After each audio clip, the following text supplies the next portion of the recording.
can also be shown, and also John, if you can lift your hand, John can show those interested.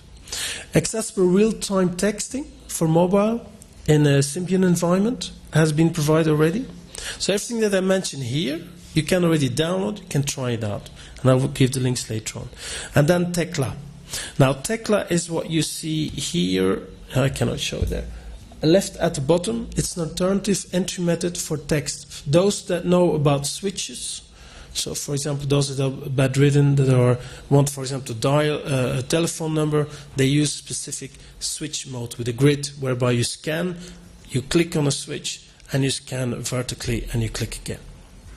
We have developed this for the mobile phone, works very nicely, and what is most interesting, people like to bang on the phone, so I gave my cheap touch screen mobile phone to a person with tetraplegia, and she banged on it and she used actually the whole mobile for a switch.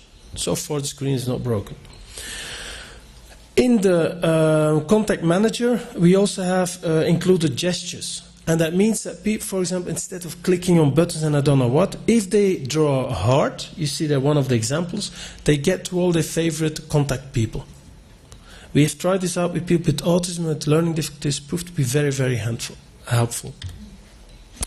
In terms of desktop, we have for Ubuntu and Fedora, we have developed an Orca screen reader and a GNOME Shell magnifier, fully accessible. It's going to be available. In the OpenOffice and LibreOffice environment, we have developed concept coding. What does that mean? You type a text and it's transferred into symbols, bliss symbols, sclera symbols, whatever you want. Or you type in symbols and it's transferred into text. Very helpful, especially for people with learning difficulties. It's already freely available. The same for accessibility check. So you create a document, you want to check whether it is accessible. The accessibility checker has already been developed and is available. And the same for transferring documents to Braille and DAISY. Last but not least, we're also developing a text-to-speech engine. At this moment, the first trials are available. Normally by the end of mid of next year, the final version will be available, both for desktop and for mobile. These are just some examples. I put here screenshots. So this is text to symbols, symbols to text. Price settings. Okay, and then in terms of web accessibility, so we're working on accessible rich internet application. Who is using Google here? Gmail. All right, you're using rich internet applications. Probably you don't know, but you do. So in order to make that accessible, we have developed a number of tools to develop in Eclipse, in NetBeans, accessible interfaces for rich internet applications. All those are fully explained also in the website, so I don't want to give full demonstration now. But this is an example of the advisory application that we have developed for the developer. Why? The developer has to develop for a person with cerebral palsy.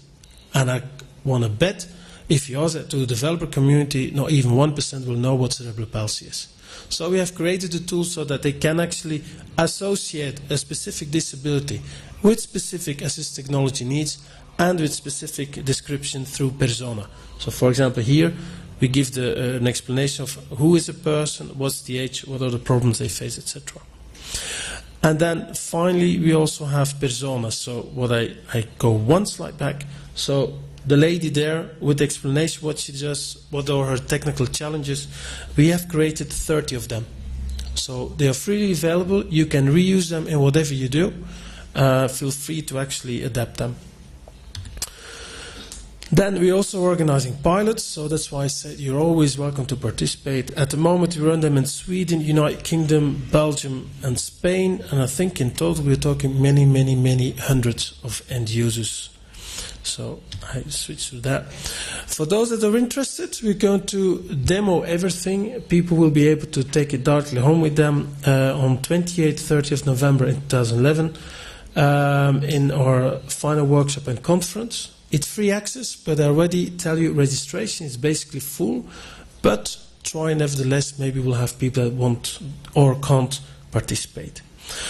If you want to be informed on the relevant events that deal with accessibility, assistive technology and ICT, www.accessforall.eu.